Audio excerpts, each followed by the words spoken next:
It is Tuesday, 28th of June 2022. This skidmark is something that is sort of a sensitive subject because people have made it very difficult to discuss and debate realities with all the woke and racism and whatever labels they put on everything. But tonight I'm going to talk about reality in South Africa, a reality that people tend to overlook.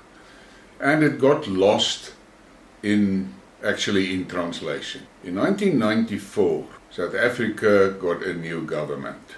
And it was a big show all over the world and so forth, and lots of things were said, and all of a sudden apartheid was gone and that. But here I'm sitting now tonight, and I have received a notification that we must prepare ourselves for stage 6 load shedding.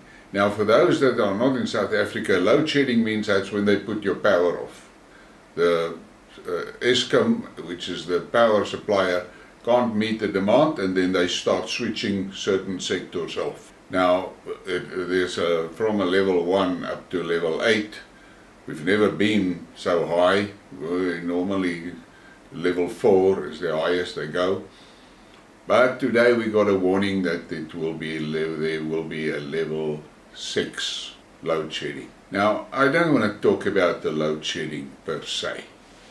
I want to talk about the elephant in the room. Why are we in this predicament? And I'm going to read a snippet of what our President Ramaphosa said to a meeting of communities in the Limpopo province. If you don't vote, the Boers will come back to control us. This was the stern warning issued by ANC Deputy President Cyril Ramaphosa as he encouraged Limpopo residents to register to vote this weekend. Now, for you people that is not from South Africa, they call all white people in South Africa, the blacks call us the Boers. Now, I don't care. I'm not sensitive for things like that. They can call me what they want. The fact of the matter is, when the blacks took government over, we had a South Africa that was in many instances of first world standard. We had strong industries because we were pulverized by Western sanctions, and over a period of 35 years we became very independent in many aspects. We had a huge steel industry, we had a huge textile industry, we had a huge arms industry, we were even a nuclear power, and we had a strong, well-disciplined army, and we had a strong, well-disciplined police force. Incidentally, a police force that provided service and security to all people of South Africa. The blacks of today, these youngsters, and they like to try and make people believe all sorts of things about apartheid. The reality of apartheid, there was law and order, there was peace in the country. Inside the country, people were safe. You could walk the streets, you could shop, and most important, you could get on a train and ride that train to your place of employment. People were employed, unemployment was very low. Average income of black people were fairly high, it was the highest in Africa. There were good universities where people got qualifications that were of world standard, and there were training colleges for technical training.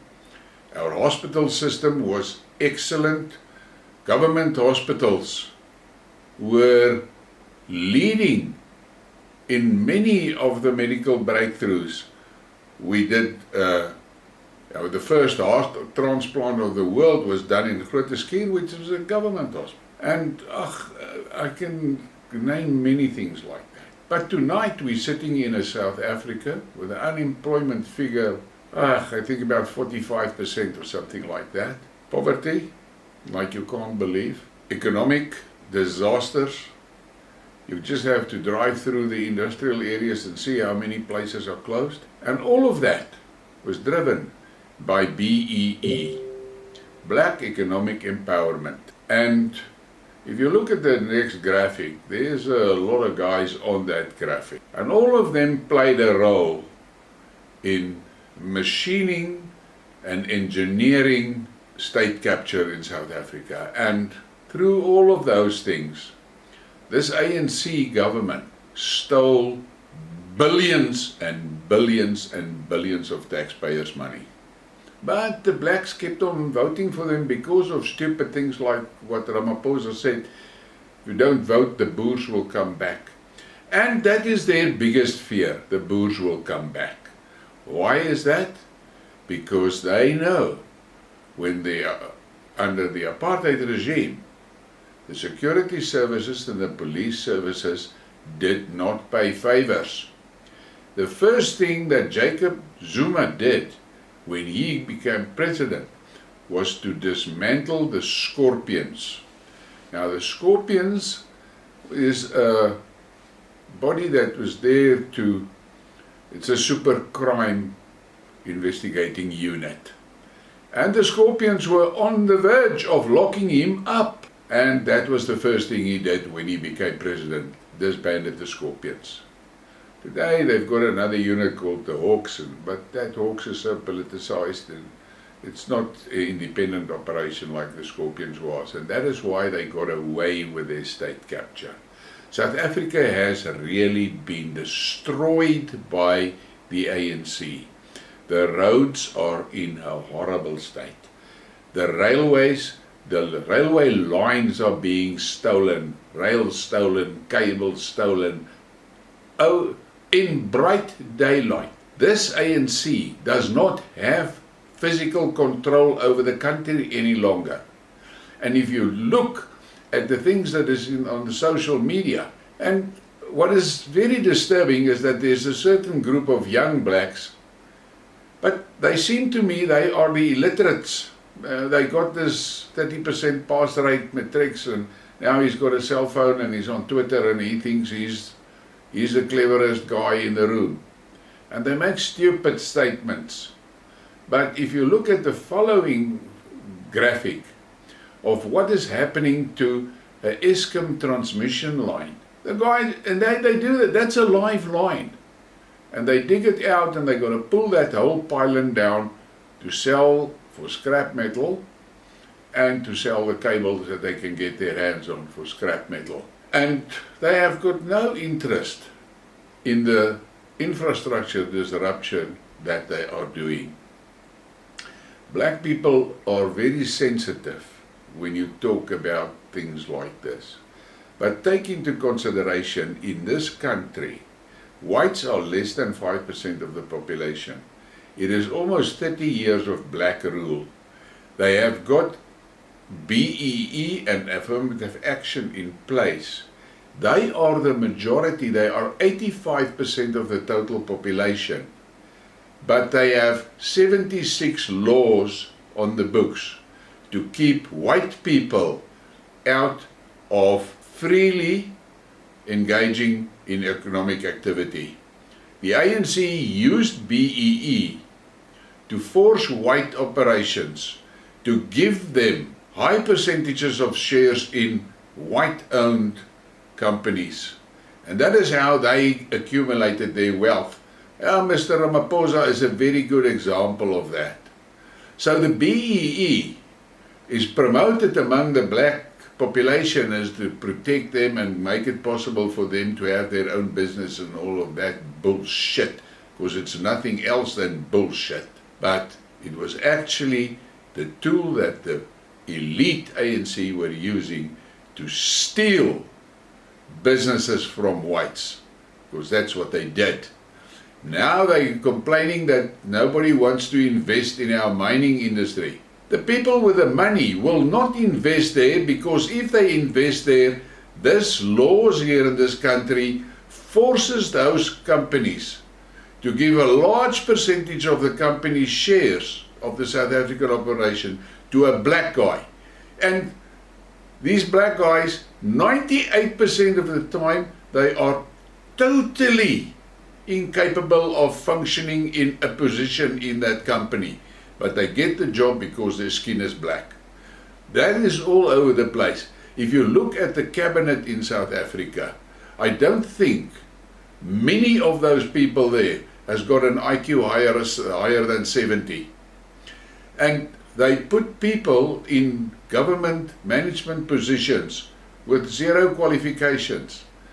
A survey done by one of the big accounting firms has found that, and this is shocking, 87% of councillors in municipals cannot read or interpret a financial document. But those people are voting over billions and billions of budgets. It is really a miracle that this country has managed to stay upright for as long as it did. But it's the end now. This ANC must just get out. They have been proven guilty of total mismanagement, and the Zondo Commission reports has confirmed that the ANC is actually a huge crime syndicate. And then they're talking about they will renew themselves, and so they cannot do it. There's not a single one of those leaders or the seniors that is not tarnished in some way. It cannot work. I have said in a previous Skidmark that the days of the Republic is counted. This Republic cannot continue because it is too complex to be managed by these people that are trying to manage it. And we're sitting here tonight with a threat of a level 6 load shedding, all because of workers that are striking and is busy destroying infrastructure around the power stations. The question I have to ask is, where is the security services to protect those national key points? They are not there. I want to know, why are we allowing this ANC to be still sitting in Parliament? Why are we still tolerating them in government positions? Why? They are totally useless and everybody knows it. I think South Africa must really think hard about it, and the first option here is a snap election. We cannot wait until 2024.